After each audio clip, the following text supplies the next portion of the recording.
All right, let's begin. We are now live streaming on Facebook. I'm Ann Luther with the League of Women Voters of Maine. Welcome. On behalf of the League, our co-sponsors at the Ellsworth American, the Mount Desert Islander, the Weekly Packet, the Castine Patriot, and Island Advantages. These great papers have joined the League in sponsoring this series of events. The League has been promoting voter participation for over 100 years. If you are interested in joining the League, we would welcome you as a member or volunteer. Our website is LWVME.org. For our event tonight, participants on Zoom will be muted throughout and the chat will be turned off. Participants on Zoom can submit questions through the Q&A box.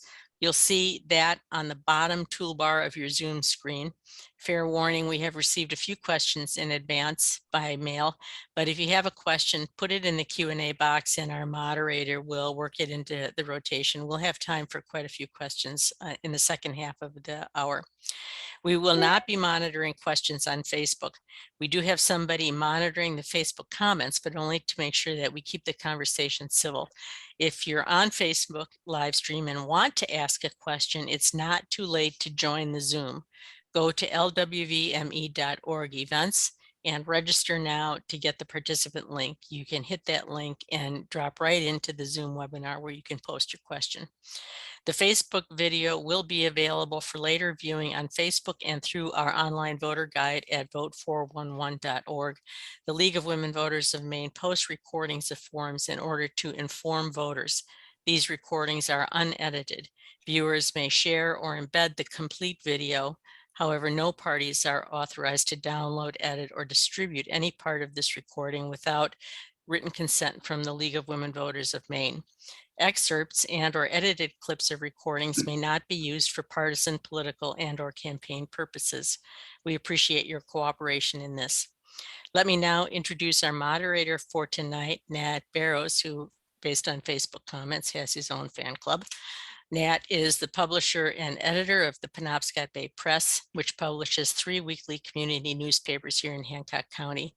He's been doing this for over 50 years.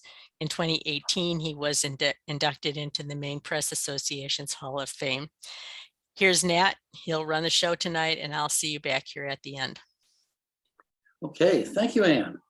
And Steve and Nina, it's a pleasure to be here with you this evening to progress along through the process here. The hour will go quickly, so let's get started. Ground rules. Each candidate will have 3 minutes to make an opening statement. Then both candidates will be asked to respond to 3 questions provided to you in advance. The order of questioning will alternate between the candidates for each question. The response will be limited to 3 minutes. Candidates after this opening sessions, candidates will be presented with further questions. Additional, as Ann said, questions can be posed on Zoom. I will select the questions that come in and may reword them. A question may be posed to both candidates or just a single candidate. In that case, I will give the other candidate an opportunity to respond also. Finally, each candidate will be given 2 minutes to present a closing statement. The candidates for the Main House District 16, which includes the communities of Blue Hill, Brooksville, Castine, Sedgwick, Surry, and Trenton, are Nina Milliken and Steve Hanrahan. Nina lives in Blue Hill with her husband, Jesse, and 3 boys, Tilden, age 5, Minot, age 2, and Porter, age 11 months. She has most recently been a teacher and a school board member, but has also worked as a cook in some local restaurants. She has volunteered her time to a number of local organizations and works hard to help build up her community. She loves hiking, swimming, and spending time with her family and dogs. Steve Hanrahan was born and raised on the east end of Long Island. He enlisted in the Marines and after 4 years of service had several jobs in the publishing industry.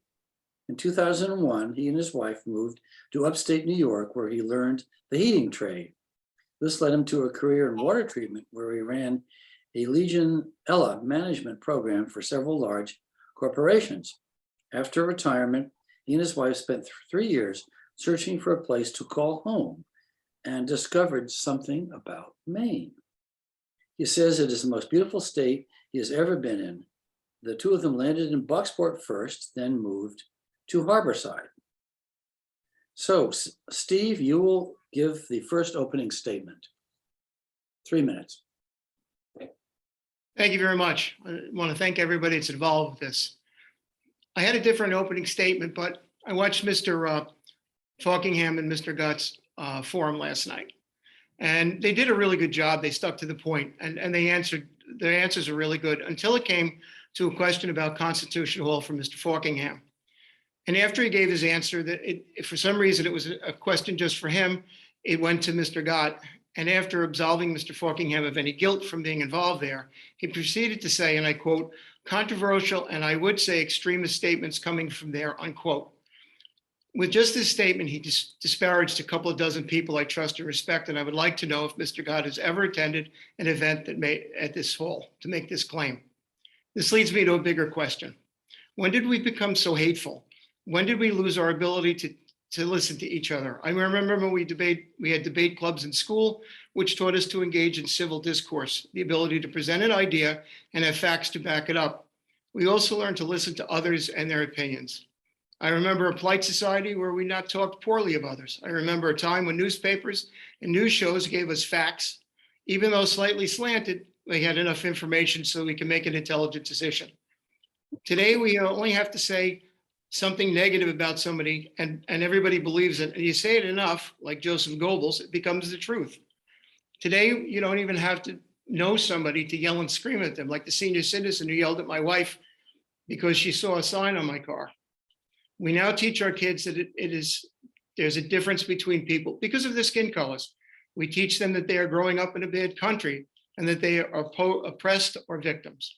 We take innocent minds and corrupt them with our prejudice and lack of foresight. I got into this because I'm tired of the division our parties have driven us to. I'm tired of our government picking and choose winners and losers, and how they seem to pick the poorest and most expensive ways to do things. Before we even talk about crossing the aisle, we need to cross our lawns and our driveways and talk to each other.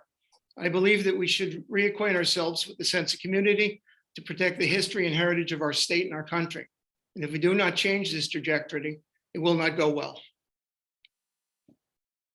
That's my Steve. Nina?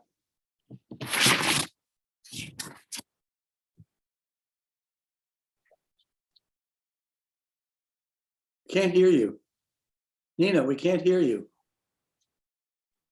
Sorry, I forgot to unmute. All right, I want to start by thanking the League of Women Voters, the Ellsworth American, Mount Desert Islander, and Penobscot Bay Press for the huge undertaking to ensure that all of the candidates locally have an opportunity to have these really important conversations. The League does all of these conversations in addition to putting together the really valuable voter guides for all the races. I'd also like to thank Mr. Hanrahan for participating, and of course for his service to our country as a United States Marine. My name is Nina Milliken. I live in Blue Hill, Maine with my husband, Jesse, and our 3 boys, Tilden, Minot, it's tricky to pronounce, but Minot and Porter. I've been in love with the Blue Hill Peninsula my entire life, and I made Maine my full-time residence over a decade ago. I hit the ground running upon my arrival, trying to build up the community. I worked for 3 years as a school and community-based educator for sexual assault services program based in Ellsworth, which serves both Hancock and Washington counties. I've also worked in several different restaurants here in Blue Hill as a line cook. Nothing builds community quite like cooking some food.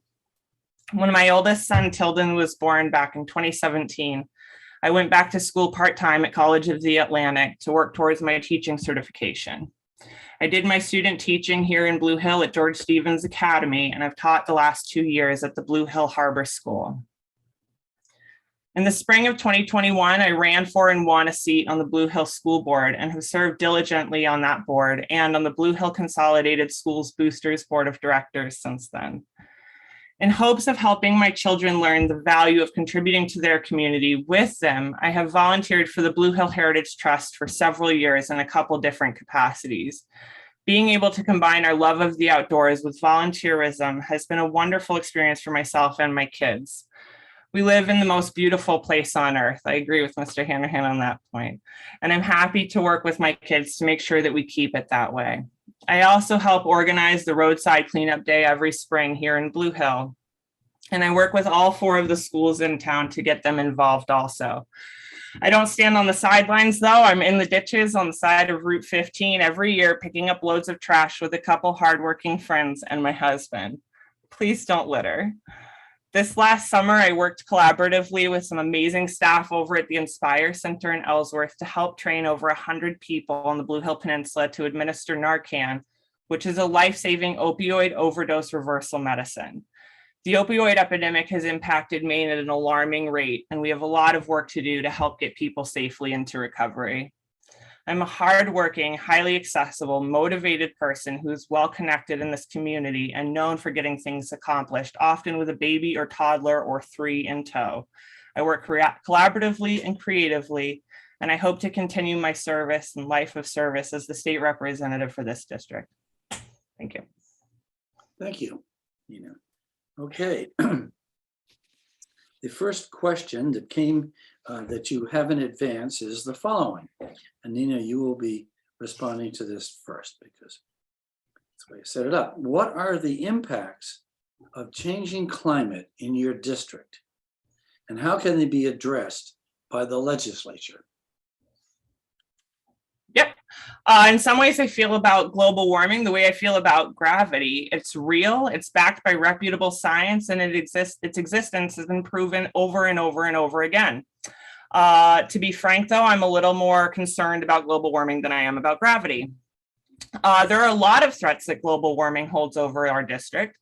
I'm very fortunate to have a really wonderful uncle, Jeff, that lives over in East Blue Hill, and he and a few other folks on the peninsula have been working to build reports and predictions on this exact question. And I'm going to speak about 3 topics that have come up in conversations with him. The first one is that our sea levels are rising. Waterfront properties here on the peninsula and in Trenton will pretty soon be underwater, at least in part. The tax revenues for the towns for those most valuable properties will no longer be available. The fire station here in Blue Hill will soon be underwater, as well as the Water Street entrance to the hospital. And so will our water treatment facility. Number 2 is, in addition to sea level rise, we will also be having less rainfall. We saw this last summer. We didn't get very much rain. Wells will dry up, as we also saw. We will have drought-like conditions, which will lead to more forest fires, and we don't presently have the infrastructure set up to deal with large-scale forest fires. A lack of fresh water will have enormous impacts on our community. Farms and local food will not be easily accessible anymore. Obviously, for our own survival, fresh water is pretty necessary and imperative. Lastly, we can and should anticipate a lot of people moving here. Maine will actually fare relatively well compared to a lot of other places. We need to prepare ourselves for the arrival of climate change refugees, leaving more oppressive climates.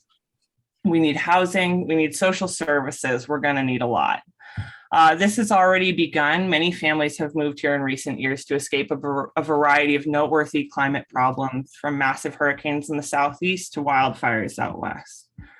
So what can we do? There are many local things that we can do to help. I support the efforts of the local composting program, Chickadee Compost, over in Surry. Sustainable food waste management is imperative, and Kate Tompkins is doing some really important work.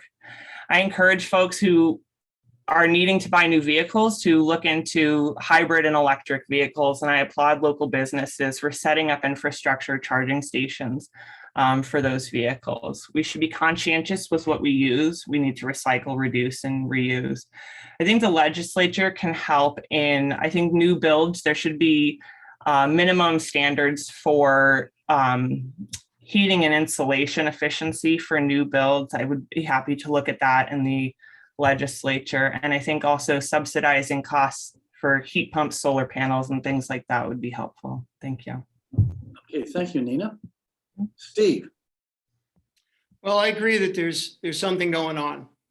In the 70s, it was an ice age, but I do believe that there is a change in our climate. I do think things are getting warmer. one of the things that you'll notice is I remember as a kid, one of my jobs is to go out and clean the bugs off the windshield. We don't have so many bugs anymore. The black fly populations are down. The lobsters are moving out because the ocean currents are changing. So we need to do something. Maine by itself is not going to do anything. But what we could do is we could try to set up programs where we could be the example for the rest of the country. I'm not a big solar panel guy, and I'm not a big windmill guy. I think that there's far too much agriculture and timber that is removed that does sequester carbon dioxide.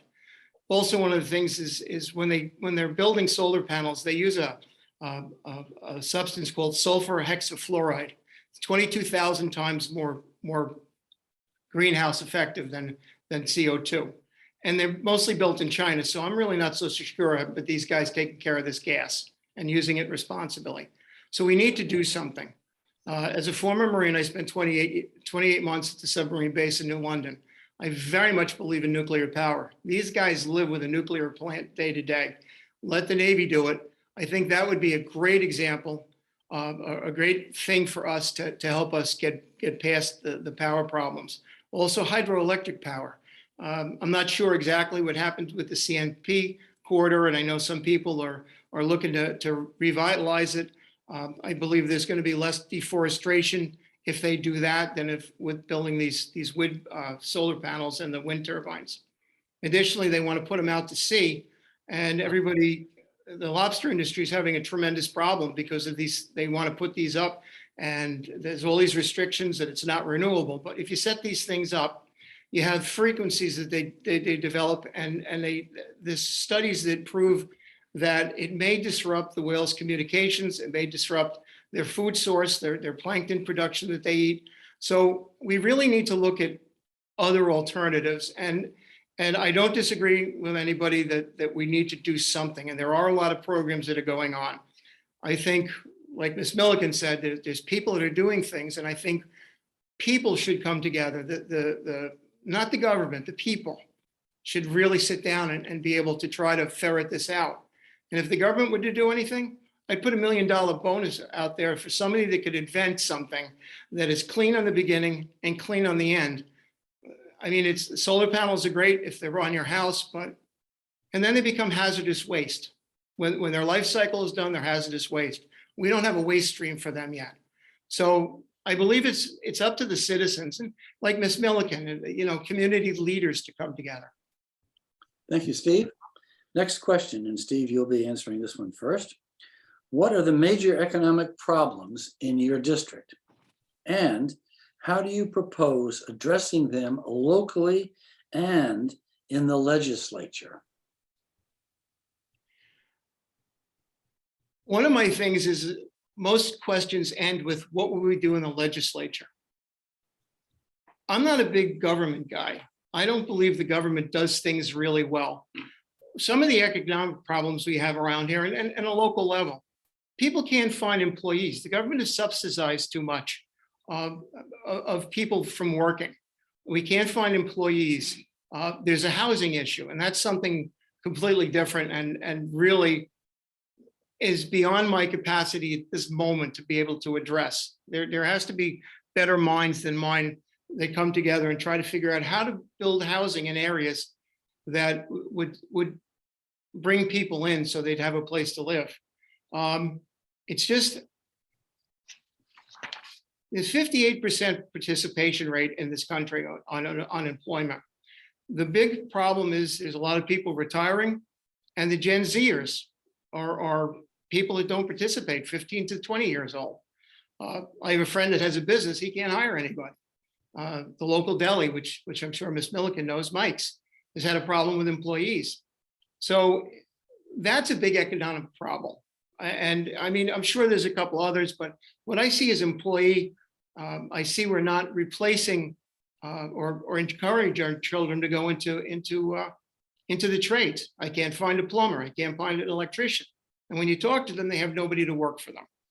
So that all goes back into creating a tax base that goes into helping the communities. So, I mean, mostly it's for me, I see as employment. I see there's plenty of jobs, there's signs everywhere, but nobody's going in to take them. If I wasn't so old and I wasn't applying for this, I'd apply for a job. They're paying real well. $16 to drive a cash register in a convenience store. That's pretty good. That was pretty good money when I was younger. So I think we really need to instill in our children the desire to work, try to figure out how to take care of some of the social problems that people have as far as housing and all that, because that is, everybody mentions that there's a problem with housing. So we need to figure out a way to do that. And I hate to say this, I would form a committee. I don't like committees, but I would form a committee of the different towns and have them sit down and try to figure out how to do this without involving the government. The government, my experience, is not good at a lot of things. Okay, Steve, thank you. Nina. All right, this is clearly a very important question and one that I've spent a lot of time thinking about. And I'd like to talk about two big issues on this one. The first one, of course, is our fishing industry. Hancock and Washington counties, Maine, are the two counties that are most economically dependent on fishing in the entire east coast of the United States. Many hundreds of men and women in our district and approximately 10,000, give or take, in our state live and die by the lobster fishery in Maine. This isn't a job to fishing families, this is a way of life. And in many cases, it's been the way of life for many generations. That life is being threatened by a variety of external and large pressures. Obviously, I'm concerned about the North Atlantic right whales, just as anybody would be, but no one is more concerned about their survival than Maine fishermen. That is why they've spent millions of dollars and countless hours improving their lines and equipment to ensure the safe passage of these migratory whales. Because of these upgrades, Maine lobstermen have never been responsible for killing a right whale. No one is a better steward of the ocean than the fishermen on the coast of Maine. We need to do everything we can to protect this vital industry for so many economic reasons. Every business on the coast of Maine would be seriously impacted if the Maine lobster fishery closed. Banks, hospitality, working waterfronts, even mom and pop shops on Main Street would be harmed. I support Maine fishermen and I will stand by them and listen to them while serving in the legislature. I'm already listening to them and their concerns are being heard loud and clear by me. To briefly tie this issue back to the global warming issue, if you want to do what you can to help the environment, eat more Maine lobster. It's sustainably harvested and requires no mass transportation here as it's caught right in our backyard. Trade hamburger night for Maine lobster night. The second issue, as Mr. Hanrahan already alluded to, is housing. I believe the Airbnb market and short-term rental options have pretty much decimated the local rental market for families and people who are not in a position to purchase a home. There haven't been that many homes for sales, and in recent years, once they go up, they're being sold very quickly and for higher than list prices, often to people with a lot of extra money to spend.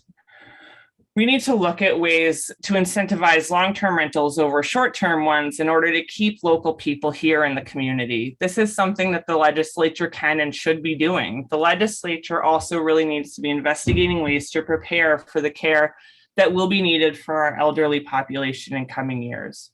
Obviously, with the closing of the Island Nursing Home and the Penobscot Nursing Home recently, we need to do better to support these businesses and support our most rapidly aging population in the United States. Thank you. Well, thank you, Nina. And finally, the last of the pre-questions here. What are the challenges? And this is Nina, you're going to be responding to this first. What are the challenges for healthcare in your district, including mental and behavioral health, and how should the legislature address them? You alluded to that briefly just a minute ago there, but you're on. Okay.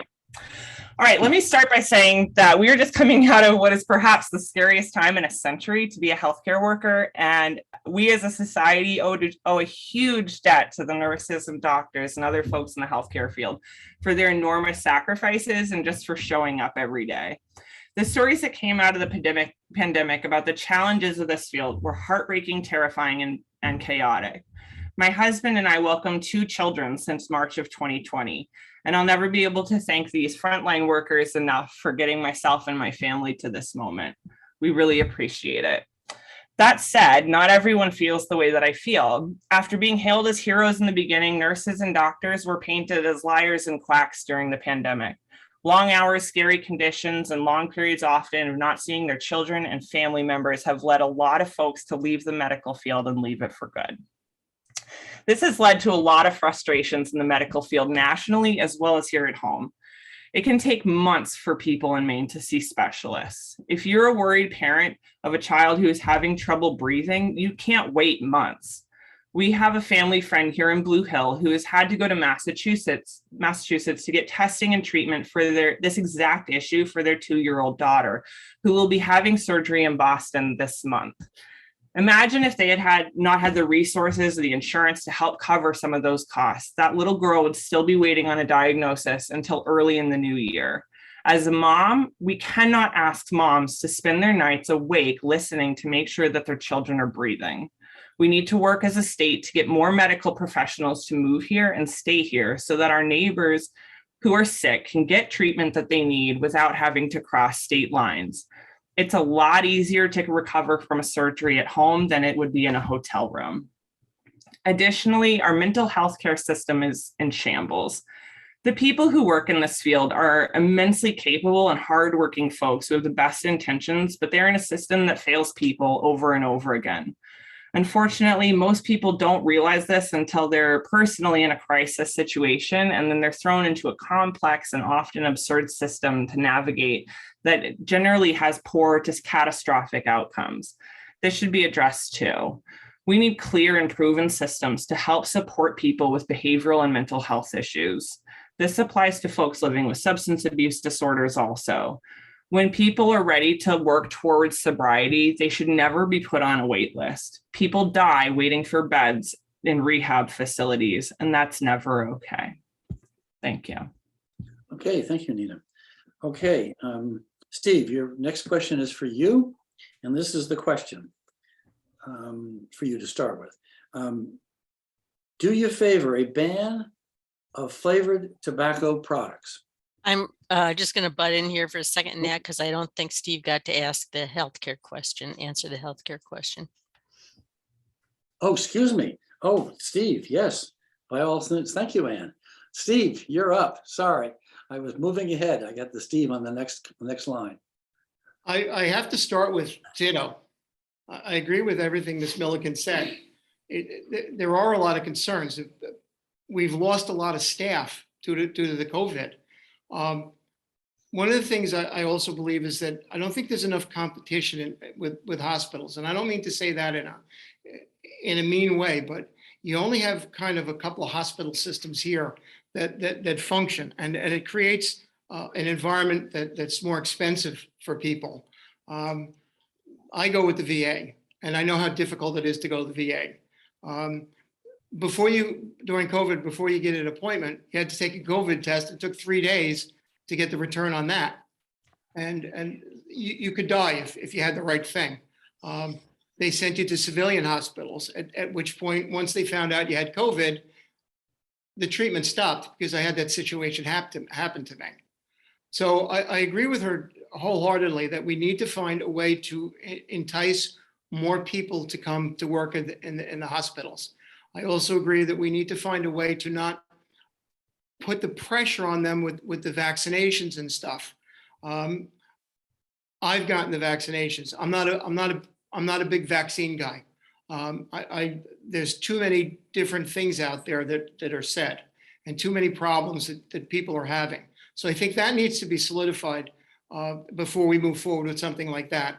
But getting people back into working in the hospitals, qualified nurses, I understand it's like 10% lower loss of nursing staff in Maine, and most of the hospitals are working with temporary people that come in on a per diem basis. So it is a tremendous problem. As far as the mental health goes, we need to address that also, because there's not enough facilities, but there's things that we need to address also. I think cell phones have become a tremendous problem for children, that they get onto the internet. There's a higher suicide rate for young girls today because of stuff they see on these phones and on the internet. I think As far as children go, we need to look very carefully at what they see and how they're monitored to prevent them from having the mental health issues that add to the problem with people that are already out there with substance abuses and problems like that. So not my forte, just my opinions, and there would be something that this is something that have to be addressed by getting medical professionals, people that understand the system better, to try to work out the bugs in it. The advantage to being in a position like management is you don't have to know everything. What you have to do is be able to resource people and expertise so you can accomplish the job that you want to do. Okay, thank you, Steve. Well, Steve, you already had a preview for the next question, unexpectedly. Do you favor a ban of flavored tobacco products? No, I do not. And the reason for that is that under the tobacco law that we have in Maine, there's a specific law, and paragraph number 5 says that children are not allowed to have possession of any tobacco products. They're not allowed to possess false ID. If the children are getting these products, they're getting them from an adult somewhere. And that's something that needs to be addressed. I'm not a tobacco fan. I'm a reformed smoker. I've been off cigarettes for like 40 something years now. It's a legal product. If you want to get rid of it, encourage people not to use it. And there's health benefits to not using it, but it's still legal. And really what we need to do is, what are the parents doing about it? An example I have is when my son was in high school, I had the occasion to go to his school. And across the street from the school, all these children are smoking cigarettes. So I'm a nosy guy, I go into the main office and I go, those children are smoking cigarettes. Yeah, but they're not on school grounds. Well, we need to take responsibility. If we see children in possession of tobacco products, we should do something about it. The parents should be aware of what their children are doing. As far as legal products, you don't want them around, encourage people not to use them. There's some great advertising out there now to show the health effects of tobacco, which are not good. So I don't believe in making laws when we, doing things when we don't have to take care of it because we already have laws to address it. Okay, thank you. Nina? Yeah, actually, I'm a reformed smoker also. I like the term reformed smoker. I've been off cigarettes for about just over 3.5 years now. And I would support banning flavored tobacco products because I know that they're enticing to kids. We saw a lot of students using vapes, all the time at the high school. So I think it's a huge issue that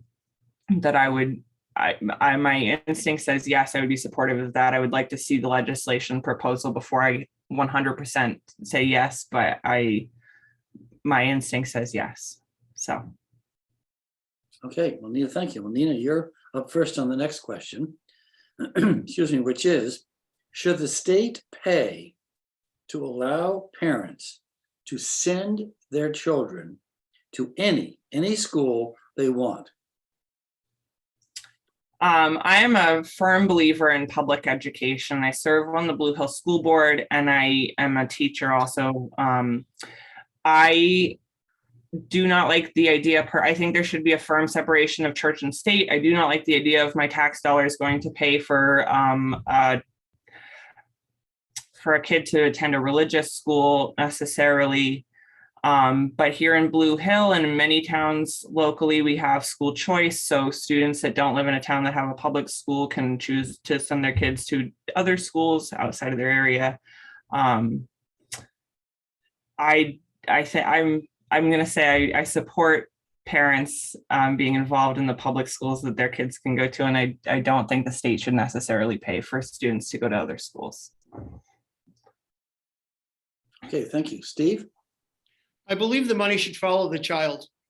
My sister-in-law was a special ed teacher, and some cases, children needed to go to a special facility, and the school system would pay for that special facility. That money would follow the child to that facility. So given that, I believe the money should follow the child to any institution they want.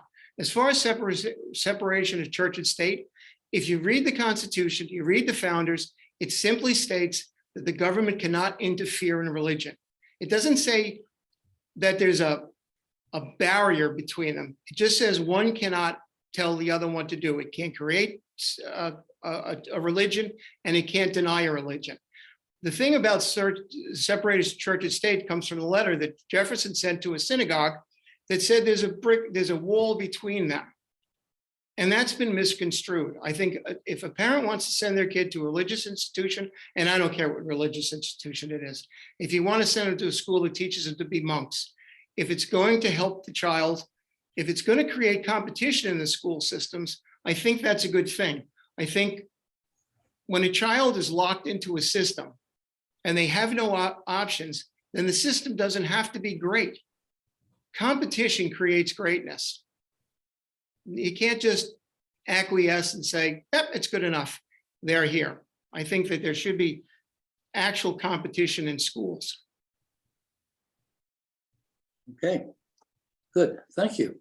Okay, next question. Steve, you're up first on this one. What experience have you had with working with people of different backgrounds and political positions to find common ground and compromise? I have no prior political experience. This is all new to me. I have worked with people to find different things, and I have worked with people that don't want to be involved. I was a corrections officer. I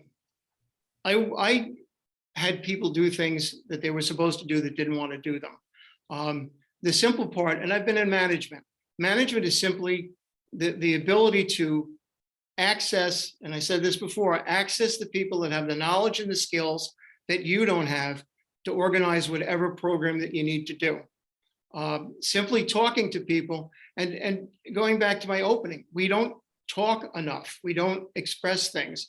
So if you get into a legislative meeting without yelling and screaming, finding out what everybody thinks about it, what the realities are, and what you're capable of actually producing, and do it in a way that's beneficial to the people that you're responsible to. Because in the long run, what we're doing is we're looking to represent the people and do what's best for them. And that also involves them being involved in the decisions. One of the things I'd like to do if I get elected is I'd like to have a town meeting once a month in all the towns. I want people to have their input go directly into the legislation. There's 2,700 legislations that haven't been addressed yet, sitting on the governor's desk. I heard a man that was in the legislature said 2,000 to 2,500 different bills come across your desk. That's ludicrous. We need to refine the system to where we're actually looking at a specific problem, something that's actually really there. You know, it's like we have a law against the kids owning cigarettes, so you want another law to ban them. Well, we've already addressed it. When I lived in New York, they had to have a cell phone law, but there's already a law for inattentive driving. So, Okay, thank you, Steve. thank you. Yeah. Could you repeat the question? Yes. Thank you. What experience have you had with working with people of differing backgrounds and political positions to find common ground and compromise? All right. To compromise, I can say that my kids are eating pasta on the couch right now, which is not common. But as a parent, you learn to compromise. I serve on the Blue Hill School Board. I've already mentioned that a couple times. And one pretty heated issue that has come up recently is the masking issue and whether or not we should have masks in schools. And we had a meeting last spring where we were going to decide whether or not to stop requiring them. And I went into that meeting pretty confident that I was going I was hopeful that we would continue to have them required in schools because, like many people, I was very concerned about the safety of children and also just the community in general with the pandemic. But I heard the voices of the people who were present in that room, and I really engaged with a lot of folks in that meeting, and we came away voting that we would eliminate that requirement. I am open to hearing, obviously, from any constituents in this district about what issues are important to them, and I will compromise my own personal feelings to accommodate good sound policy. So thank you. Okay, thank you. Well, Nina, you're up on the next one. Explain why you are or are not a clean elections candidate. Yep. I am not running as a clean elections candidate. I'm running as a traditionally financed candidate. And that was a mistake. I know that if I am elected, if I'm fortunate enough to be elected and I run again in 2024, I will run as a clean elections candidate. I support the clean elections program. I think it's a really wonderful program. And basically the reason that I did not run as a clean elections candidate was that I was kind of misinformed about, or not misinformed, but I didn't have enough information to make a good decision. And I made a decision that was a little naive. And then when I tried to switch, I wasn't able to. I had already received a donation that was over the maximum I could have. So ultimately that comes down to an experience. And I've learned from that. And hopefully if I win, when I run again, as I said, I will run as a clean elections candidate. So thank you. Okay, Steve. I started out as a clean elections candidate, and my wife had several questions about how it worked, because you have to get 60 people to give you $5 and sign up. And my wife had the question, well, if you only get 59, what happens to the $5 that the people wanted you to have? And if it's donated by computer, well, they keep it. So I wondered about that, and I started thinking about it, and I talked to another legislator that ran that way the first time. And it seems to me that doing that, you put in a small amount of money, you get a large amount of money back. Where's that money come from? It's not donations from people. It comes from the state coffers somewhere along the line. I think maybe that money could be better spent than giving it to a candidate to put signs up. So as I'm not running as in the clean, I'm running it traditional. And I got to tell you, it's very difficult to get money. Basically, I'm running this campaign on my retirement money. I'm not collecting that much money. I understand the objective of the clean is to guarantee people you're not taking money from people that would try to influence you.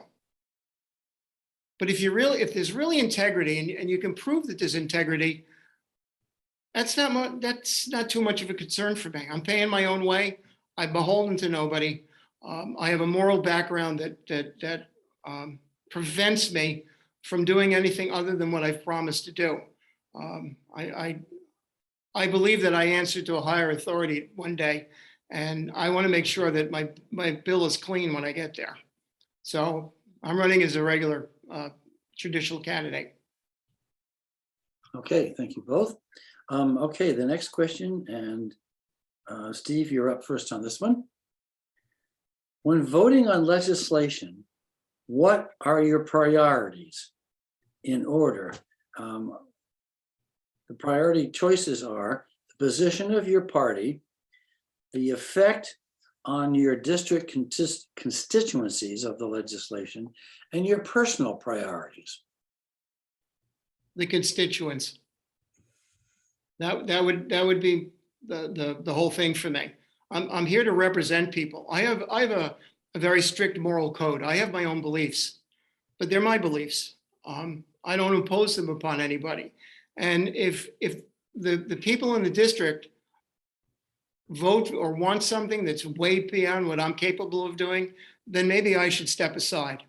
But my concern would be for whatever legislation, how it affects the people, what the people want, and that's just not my party. That would be everybody in the district. They're important. They're the people I want to represent. That's me. Good. That's it, Steve? Yep. Okay, Nina, you're up. I would vote primarily with the constituents in mind. You want to elaborate?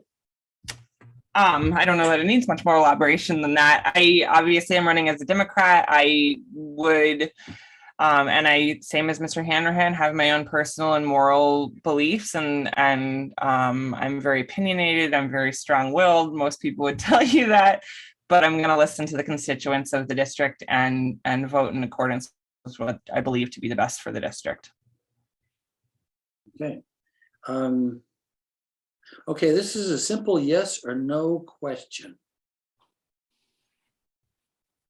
Do you, and let's see, who's going to be up first on this? This is going to be, I think, Nina, you're up first on this one, right? Yes. Okay, yes or no? Do you believe Joseph Biden was legitimately elected president in 2020? And will you accept the outcome of the vote if you lose? Yes and yes. Absolutely. Okay. Steve? I like that it's a simple yes or no question. Yes and yes. Okay. That's easy. Okay, so Steve, you'll be the next one. What are your priorities for youth engagement in Maine? And you, both of you talked about this a little bit, but can you elaborate it a little bit more? What will you do to engage youth in the political process, even those who cannot vote, yet vote? As me first? Sorry. Well, it would be involved through the education system. I think it's a basic civics issue that children need to be advised about how their government works and how things work and how they get done. It used to be simplistic years ago when they used to have there was a program on ABC about how things worked. But I think they should be brought in to see a legislature center activities. I think they should be provided civics classes in what are all the options, what's happened in the past, how people formulate opinions. But I also think that children need to be engaged in all forms of life that they're not prepared for now when they leave school. I don't think we're preparing our children well enough to go out and live simple lives, just running a checkbook. How do you find information on your candidates? How do you look at everything, or are you locked into your one website or your one group of friends? That's very important, that the children learn to look at everything, to ingest all the information they can get to make an intelligent decision in their lives. And then with the legislative processes, because it's very important. That's the government ultimately determines where we're going. And that needs to be changed. But right now, children need to know what's right or wrong and how to access that information. So that's my answer. Okay, thank you. Okay. I want to get back to housing a little bit. You both talked a little bit about this, but tell us more. What do you feel about the housing crisis? Hold up, Nat. I think Nina wants to answer the kid question. Oh no, again, did I leave you, Nina, out? Gosh, well, I've equally left both of you out now, so no favoritism.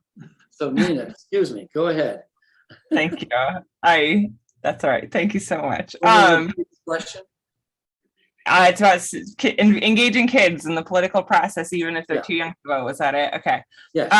Yeah, I actually, like I said, I was a high school teacher. I engage with a lot of kids, and I'm constantly in touch with young people because I really like their input, and I so value their input. I disagree slightly with Mr. Hanrahan. I see kids constantly out working and doing really valuable and important jobs and volunteer work here in our community. GSA, George Stevens Academy here in Blue Hill, has this really incredible program called ISIP, where they give students, juniors and seniors, an opportunity for 2 weeks in the spring to go and shadow someone in a workplace for for 30 hours a week or something like that. And then they have to bring that experience back to the school and report out on it. And I've already had some students reach out to me and ask if they can shadow me if I win. And I will be so grateful to be able to offer that mentorship to students at GSA. Additionally, I've been working with some friends who are teachers at Mount Desert Island High School, and we'll be doing some work over there next week and speaking with some students over at Mount Desert Island High. So I am actively I'm not waiting till I hopefully get elected into the legislature. I'm actively engaging with students in the political process right now. And I work really collaboratively and closely with young people all the time. So. Good, thank you. Well, back to my question I gave too early here. We'll go back to that. The housing crisis in Maine. What do you've talked about this a little bit, but what do you think is the cause? And do you have any further thoughts on how to get at that? You'd like to elaborate on it? And Nina, you go first on this. Yeah, I think the biggest issue right now for the housing crisis is that a lot of places that were long-term rentals on the coast of Maine have turned into short-term rentals because the money is better and it's more guaranteed. I know that if someone has a rental available for long-term and the tenants stop paying the rent, that person, the owner, has to go through an entire eviction process, which can be very costly.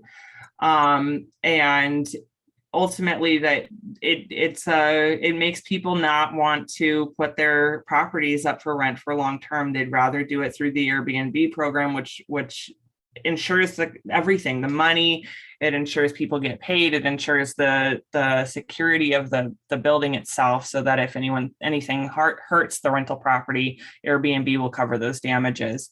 I think the legislature should look into ways to incentivize long-term rentals over short-term rentals, because we need families here. We need to keep people here. One of the biggest issues with the Island nursing home closing was that they didn't have housing for their staff. We need to make sure that our workforce here in the coast of Maine can live here and has a place to live. So yeah, that's it. Thank you. Steve? I understand the Airbnb complaint. An area I lived in on Long Island had the same problem. People would just move out of their houses and rent to people because they could make so much money at it. So I understand that to be a problem too. And I'm wondering if we might not be able to go to some of the business in different communities and see if there might be a way to organize them in such a way that they might be able to fund or participate in building projects, maybe to create housing for workers who would come into the area, and with some sort of an agreement that if they provide this housing to them at an affordable rate, that they guarantee their employment for a certain period of time. Like when you go to a service academy, they give you a great education and they ask you for 5 years of service. So maybe we could do something like that on a private basis. I think it actually might be workable because of the fact that everybody's looking for employees and they're desperate for them. So if you could get an employee and that guarantees you a work window, then it might be worth investing in housing for them. We might be able to do something like that.